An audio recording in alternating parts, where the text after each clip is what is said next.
నేల ఇది. తిరుగుబాటు అంటే నేర్పించిన నేల ఇది. అంటే మనల్ని ఎవరన్నా దోపిడీ చేస్తుంటే ఎదురు తిరిగే నేల ఇది. మీరు ఈరోజు ఏమైపోయారంటే మీరు సినిమాల మోజులో పడిపోయి మీరు పోస్టర్లు పెట్టి ఓజీ ఓజీ లేదంటే మిగతా హీరోలకి జైజీలు కొట్టి ఇవన్నీ కొట్టండి.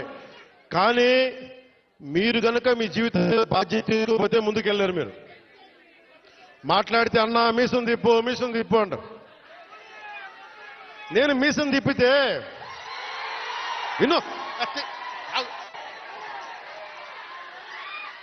నేను మీసం తిప్పితే రోడ్లు పడవు. అర్థమైందా? నేను ఛాతీ కొట్టుకుంటే రోడ్లు పడవు. నేను వెళ్ళి ప్రధానమంత్రి గారికి దండం పెట్టి ముఖ్యమంత్రి గారి దృష్టికి ఆ సమస్య తీసుకెళ్తే రోడ్లు పడతాయి. అందుకని మీసాలు తిప్పడాలు ఛాతీలు కొట్టుకోవడాలు నాకు చేతగావు. పని చేయడం తెలుసు, నాకు పని చేయనివన్నాను. అందుకని మీ అందరికీ మరో మారు ధన్యవాదాలు చెప్పుకుంటూ